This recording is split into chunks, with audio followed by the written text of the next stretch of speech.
नमस्कार, early post के talk show में आप सभी का स्वागत है और मैं हूं नियति। आप सभी को बता दूं, ये जो टॉक शो है इसको संचालित E2 बेकरी कर रही है और आज के हमारे जो गेस्ट हैं ऋतिका जो है वो बिलव्ड ग्रेस ऑर्गेनाइजेशन के चेयरपर्सन है। पहले तो इनका हम स्वागत करते हैं आज के टॉक शो में। ऋतिका जी से जानते हैं कि इस ऑर्गेनाइजेशन में इन्होंने शुरुआत किस तरीके से की। बिलव्ड ग्रेस ऑर्गेनाइजेशन 2017 में शुरू हुई। अगर मैं इससे पहले की बात करूं तो मैं रेड क्रॉस में काम करी और एज अ वॉलंटियर और चाइल्ड लाइन में मैंने काम किया। तो वहाँ से मुझे हमेशा से ये पुश ऑन मिलता रहा कि तुम इंडिविजुअली कर सकते हो, बिकॉज मेरा एक फ़ाइट रहता था कि आपके पास बहुत सारे फंड्स हैं, बहुत सारे इक्विपमेंट्स हैं, तो आप लोगों को क्यों नहीं दे रहे हैं। तो हमेशा से ये रहता था कि एक लिमिटेशन बॉन्ड होता है, इमरजेंसी कॉजेज़ के लिए होता है। तो मेरे को लगता था कि जो इमीडिएटली लोग आपके पास आ रहे हैं शायद उनको ज़्यादा ज़रूरत है एज़ कम्पेयर टू डिज़ास्टर के, बिकॉज जब भी डिज़ास्टर होता है तो बहुत सारी ऑर्गेनाइजेशन, बहुत सारे लोग आपके सामने आते हैं और वो हेल्प आउट करते हैं उन चीज़ों को। तो फिर उनका पुश ऑन रहा कि नहीं, आप खुद से करिए, आप ऑर्गेनाइजेशन बना सकती हैं, और फैमिली का सपोर्ट रहा तो ये ऑर्गेनाइजेशन शुरू हुई। मैम, इसमें काम किस तरीके से किया जाता है? हमारा जो मेन फोकस है वो rights of person with disabilities है, बिकॉज मैंने बहुत सारे ऐसे लोग देखे जो इस सेक्टर से हैं और बहुत सारी डिसेबिलिटीज़ की वजह से वो बहुत सारे प्रॉब्लम्स फेस कर रहे थे। और इसके साथ साथ हम लोग मैरिज इनिशिएटिव्स पे काम करते हैं, और मैरिज इनिशिएटिव्स के साथ साथ हम लोग मेडिकल इनिशिएटिव्स पे काम करते हैं। मेडिकल इनिशिएटिव्स में आपको मेनली ये बता दूं कि मेडिकल इनिशिएटिव्स हम किसी को दवाइयाँ प्रोवाइड नहीं करते हैं। हम लोग उन केसेस को देखते हैं जो जनरल कैटेगरी में बेसिकली होते हैं, और जो हमारी AY की हैं, जितने भी BPL की हैं, उनकी स्कीम्स हम कोशिश करते हैं कि गवर्नमेंट से प्रोवाइड करें। और जो हमारी ये जनरल का मैंने आपको बोला, उसमें 14 से नीचे के जो बच्चे होते हैं और 50 के अबव के जो हमारे सीनियर सिटीजन्स होते हैं, उनको हम लोग उनकी सर्जरीज़ में या उनके किसी भी ट्रीटमेंट में उनको हेल्प आउट करते हैं। बहुत अच्छा काम कर रहे हैं आप इसे। मैम, कितनी खुशी मिलती है जब लोग आपको इतना ज़्यादा प्यार भी देते होंगे, क्योंकि जब आप उनके साथ काम करते हो आपको भी अच्छा लगता है। ऑब्वियस सी बात है, डिसेबल लोगों के साथ काम करके बहुत अच्छा लगता है।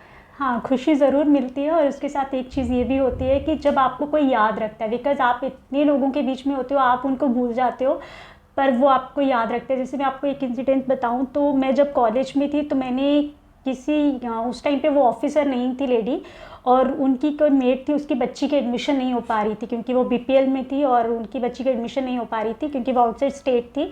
तो मैंने उनकी हेल्प कर दी थी, मैंने उनको गवर्नमेंट स्कूल में डलवा दिया, उनकी एजुकेशन का करवा के दे दिया। तो जब वो एक KS ऑफिसर बन गई तो उन्होंने मुझे फेसबुक पे कांटेक्ट किया और उन्होंने मुझे बोला कि आप वही ऋतिका हैं। तो ये जब छोटी छोटी चीज़ें होती हैं, जैसे आपके मॉम डैड को उनके प्रोफेशन से नहीं, आपके नाम से जब बुलाया जाता है, तो जब वो घर आके आपको बोलते हैं ना कि आज तेरे नाम से मुझे जाना गया है, तो वो थोड़ा सा हैप्पी मोमेंट हमारे लिए होता है। मैम, प्रॉब्लम्स की बात की जाए, वैसे तो हर एक जगह पे प्रॉब्लम्स फेस करने को मिलती है, आपको भी क्या कोई दिक्कतों का सामना करना पड़ा? इस प्रॉब्लम्स हर जगह होती हैं, और ऐसा नहीं है कि प्रॉब्लम्स नहीं होती हैं, बट प्रॉब्लम्स के साथ ये होता है कि अगर आपका फैमिली सपोर्ट है तो प्रॉब्लम्स कोई बड़ी नहीं होती हैं। अगर आप पॉजिटिव हो तो प्रॉब्लम्स शायद ही नहीं होंगी। अगर प्रॉब्लम्स की बात करूं तो सबसे बड़ी प्रॉब्लम मुझे लगता है JNK में या आउटसाइड JNK में। मैं बहुत लोगों से मिली और उनका पहला सवाल मुझसे हमेशा यही रहता था कि क्या आप खुद डिसेबल हैं या आपके घर पे कोई डिसेबल है। तो मुझे ऐसा लगता था कि यार, डिसेबल होके ही मैं काम कर सकती हूँ या मेरी फैमिली में कोई होगा। मतलब आपको किसी का दर्द समझने के लिए उस दर्द को पहले लेना पड़ेगा। आप किसी भी चीज़ को फील करोगे तो वो ऑटोमेटिकली आप कर सकते हो। तो ये प्रॉब्लम चलता रहेगा और मुझे लगता है ये लाइफ टाइम चलता रहेगा जब तक आप काम करेंगे। मैम, स्पोर्ट की बात की, जैसे तो आपने स्टार्टिंग में बताया कि आपको फैमिली की सपोर्ट तो है ही है, बट आपको क्या लगता है कि आपको इस ऑर्गेनाइजेशन के तहत क्या गवर्नमेंट की क्या सपोर्ट चाहिए? गवर्नमेंट की सपोर्ट कह लो कि जैसे कुछ ऑफिसर्स होते हैं बहुत अच्छे होते हैं, कुछ ऑफिसर्स होते हैं जिनको शायद लोगों की कोई परवाह नहीं होती, तो उन ऑफिसर्स को भी हम अच्छे से जवाब दे लेते हैं। और जो ऑफिसर्स हमेशा हमको सपोर्ट करते हैं उनको तो हम हमेशा अप्रिशिएट करते ही हैं। और मुझे लगता है कि अगर सोसाइटी सपोर्ट करना शुरू कर देना तो इन ऑफिसर्स की हमको ज़रूरत नहीं पड़ेगी। क्योंकि अगर मैं एक एग्जांपल की बात करूँ, अगर हम लोग 5-5 रुपये भी किसी के कंट्रीब्यूट करना शुरू कर दें तो हमको किसी ऑफिसर या किसी स्कीम्स की ज़रूरत नहीं पड़ेगी।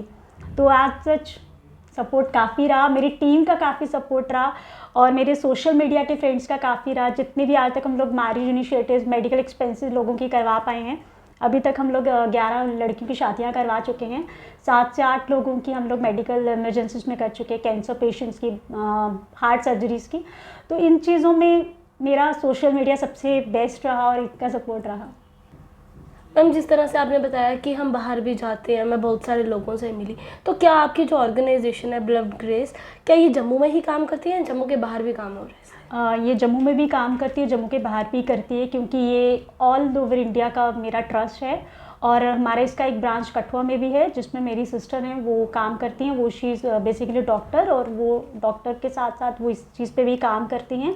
और अगर मैं बाहर की बात करूँ, जैसे कोविड की बात करूँ, तो हमारे बच्चों को आपको पता है कि उनको बहुत ज़्यादा स्पोर्ट्स की ज़रूरत होती है, माइंड फ्रेश करने की ज़रूरत होती है। तो वो एक लॉकडाउन पीरियड ऐसा आ गया था कि उन बच्चों का बहुत ज़्यादा ट्रॉमेटिक टाइम चल रहा था, तो हम लोगों ने ऑनलाइन इवेंट्स शुरू किए। जब ऑनलाइन इवेंट शुरू किए उस टाइम पे शायद इंडिया में किसी ने शुरू किए थे, सिर्फ एक मुंबई से ऑर्गेनाइजेशन थी जिन्होंने शुरू किया था, और उन्हीं को देखकर हमें भी आइडिया आया कि हम कर सकते हैं। जब हमने वो करना शुरू किया, कि उन बच्चों को क्या होता है कि अगर आप एक टॉफ़ी भी गिफ्ट कर देंगे ना, तो उनके लिए बहुत बड़ी हैप्पीनेस हो जाती है। तो हम लोगों ने उनको कॉम्पिटिशन्स करवाना शुरू किए, dance, singing, poem recitation, sign language poems. तो ये सब जब उन बच्चों ने करना शुरू किया, फिर हमने उनको गिफ्ट्स भेजना शुरू किए। जब उनको गिफ्ट भेजना शुरू किए, तो यहाँ पर मैं एक बच्चे का ज़रूर नाम लूँगी, ऋषि दत्ता, इज़ फ्रॉम नोएडा। वो बहुत अच्छा आर्टिस्ट है और वो डाउन सिंड्रोम का है, और उस बच्चे ने मुझे भी ये गिफ्ट भेजा था बहुत अच्छी पेंटिंग से। तो ये कहीं ना कहीं एक छोटी छोटी खुशियाँ जब हम उनको देते हैं तो हमें भी वापस मिलती हैं। मैम, मैं आपको यहाँ पर एक चीज़ पूछना चाहूँगी। स्पोर्ट की बात करें, गवर्नमेंट स्पोर्ट नहीं, आपकी स्पोर्ट, जब आपने इस ऑर्गेनाइजेशन में काम करना स्टार्ट किया, अपनी ऑर्गेनाइजेशन स्टार्ट की, तो सबसे ज़्यादा सपोर्ट आपको किसने किया था?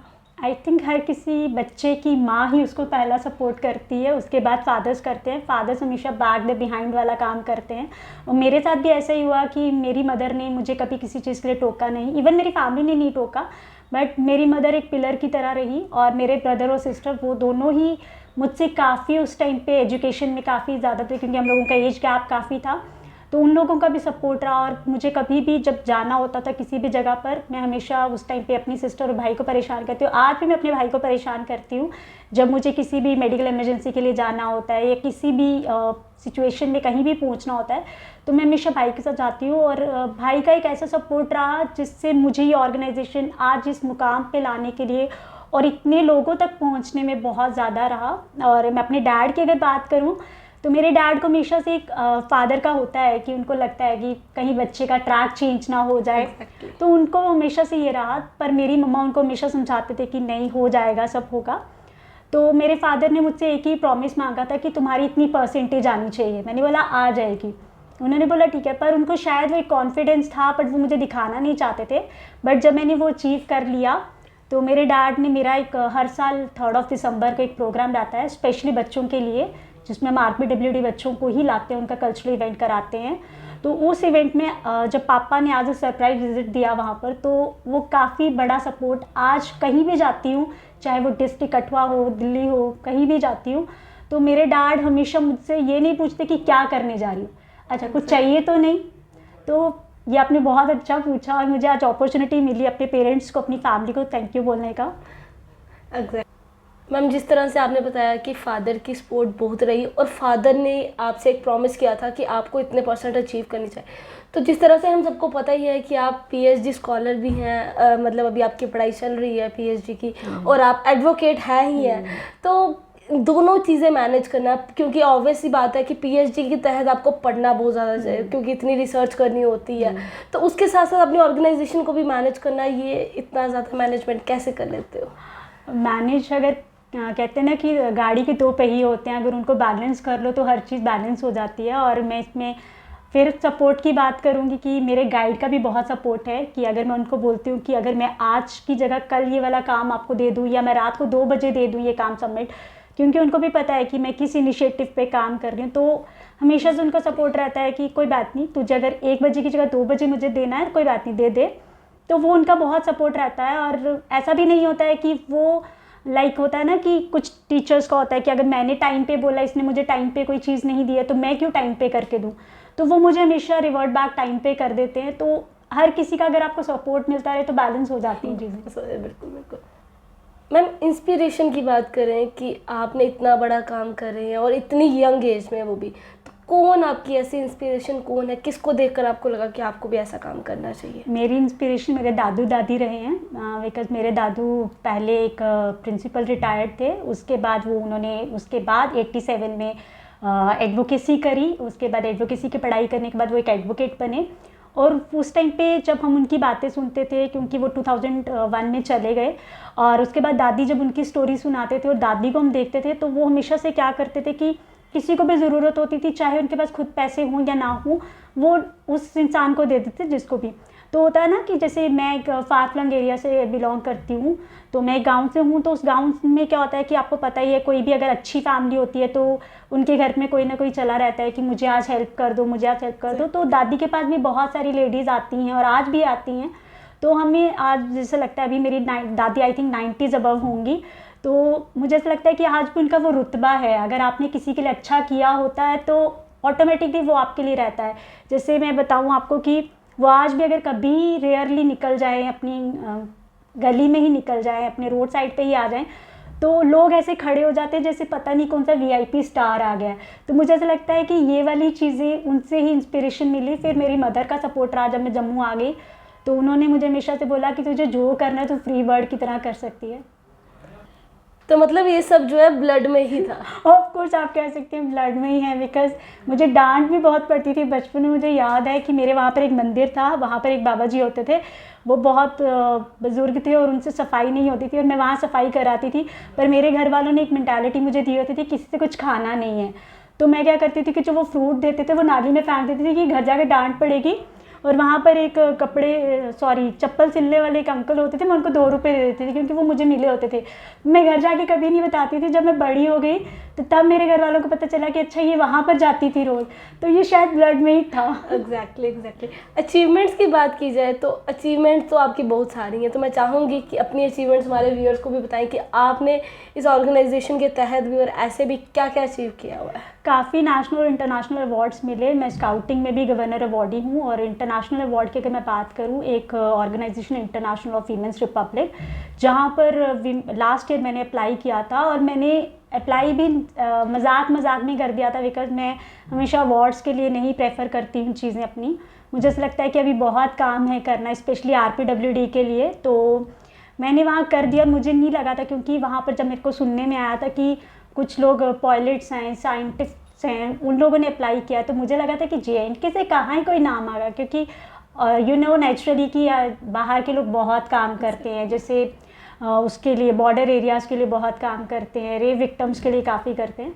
तो मैंने वहाँ अप्लाई किया, तो तब मुझे पता चला कि वहाँ 10,000 लोगों ने अप्लाई किया ऑल ओवर द ग्लोब। तो जब मैंने वहाँ अप्लाई किया, उसके बाद एक हमारा स्क्रीनिंग प्रोसेस हुआ कि आपकी अचीवमेंट्स क्या हैं, आपने क्या क्या काम किया, आपका प्रोफेशन क्या है। तो वहाँ पर 1000 लोगों को सिर्फ चुना गया, 1000 लोगों का फिर उसके बाद इंटरव्यू हुआ, और टॉप 100 को उसके लिए अवार्ड किया गया।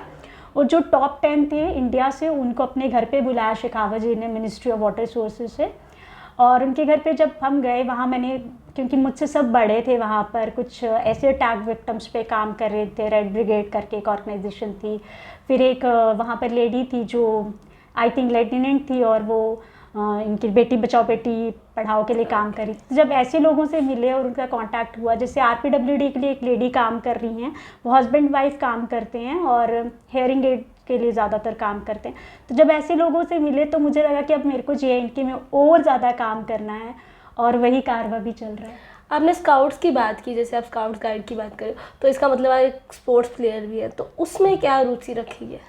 जैसे मैं स्काउटिंग की बात करूँ तो मेरा स्काउटिंग का सफ़र 2007 तक बचपन में रहा। पर वो होता है ना कि बचपन में आपका कोई एक सपना रह जाता है। तो मुझे हमेशा से यह था कि मुझे स्काउटिंग फिर से ज्वाइन करनी, क्योंकि किसी सर्कमस्टांसिस की वजह से मुझे स्काउटिंग छोड़नी पड़ी। और फिर मुझे 2013 में पता चला कि स्काउटिंग हम लोग फिर से कंटिन्यू कर सकते हैं एज अ रेंजर ओवर्स। और मैंने वो यहाँ पर आके पता किया, और यहाँ पर कोई चैप्टर नहीं था, ऑफिस ज़रूर था, चैप्टर नहीं था। तो मैंने कोशिश करी शुरू करने की, और वो शुरू किया, और फिर उसके बाद मुझे गवर्नर अवार्ड मिला। अभी मैं राइट नाउ इंडिया में ऑर्गेनाइजेशन जो भारत स्काउट्स एंड गाइड है, उसको हम लोग रिप्रेजेंट कर रहे हैं वैग्स में। वैग्स एक ऑर्गेनाइजेशन है जो यूनिसेफ के साथ काम करती है, world association of girl guides and girl scouts. उस ऑर्गेनाइजेशन के तहत हम लोग जेंडर इक्वालिटी पे काम कर रहे हैं, और बहुत सारी चीज़ें। और जैसे आपने स्पोर्ट्स की बात की, तो स्पोर्ट्स में भी ऐसा था कि एक वो बचपन का प्यार था, क्योंकि नेशनल स्पोर्ट्स प्लेयर मैं बचपन में भी रही हूँ। तो वो होता है ना कि जब आप एक गांव से शहर आ जाते हैं तो वो गैप पड़ जाता है, पर आपको वो बचपना अंदर रह जाता है। तो वो रहा। तो अगेन ऐसे है कि मम्मा ने बोला जो मर्ज़ी कर लो, तो स्पोर्ट्स में भी चले गए, वहाँ पर भी नेशनल प्लेयर बन गए। तो ये सब चीज़ें। मैम, अंत में मैं चाहूँगी कि आप एक फ़ीमेल हैं और फीमेल होने के नाते हमारी जितने भी व्यूअर्स हैं उसमें वुमेन्स को क्या मैसेज देना चाहेंगे? मैं एक ही मैसेज देना चाहूँगी जो मैं हर जगह देती हूँ और हर लड़की को देती हूँ, कि जब आप अपनी आवाज़ बन जाओगे ना, आप थोड़ा सा भी लाउड हो जाओगे ना, सामने वाले की हिम्मत नहीं पड़ेगी आपको कुछ बोलने की। जिस दिन आप धीरे से बोल जाओगे ना, सामने वाला आपको परेशान ज़रूर करेगा। Be loud. Thank you so much, बहुत बहुत शुक्रिया आज हमारे टॉक शो में बनने के लिए। आपने देख ही लिया कि इनके अंदर कितनी ज़्यादा रुतबा है, मतलब हर एक चीज़ काम करने का, क्या स्पोर्ट्स की बात की जाए, क्या गरीब लोगों की सेवा की जाए, या कहीं पे भी हो जाए, काम करने के लिए अंदर से अगर होए, मन से होए तो काम हो ही जाता है। उन्होंने जिस तरह से ये भी बताया कि अपने पास पैसे ना होने के बाद भी अगर आपने किसी डिसेबल पर्सन को देखा है तो आपका मन ये कर गया कि उसको हम दे दें, वो खा ले या वो अपना इलाज करा ले, वो ठीक हो जाए, तो ये बहुत बड़ी बात है। अगर आप लोगों को भी ऐसा लगता है तो आप भी ज़रूर इसमें काम करें। और अगर मैं यही कहूँगी कि आप लोग भी इस ऑर्गेनाइजेशन के साथ भी जुड़ सकते हैं, अगर आपके अंदर ये काम करने का मन है, आपके दिल में अगर ऐसा लगता है तो ऐसे और भी नए टॉक शो के लिए बने रहे अर्ली पोस्ट के साथ। मुझे और मेरे कैमरामैन गगन को दीजिए इजाज़त। धन्यवाद।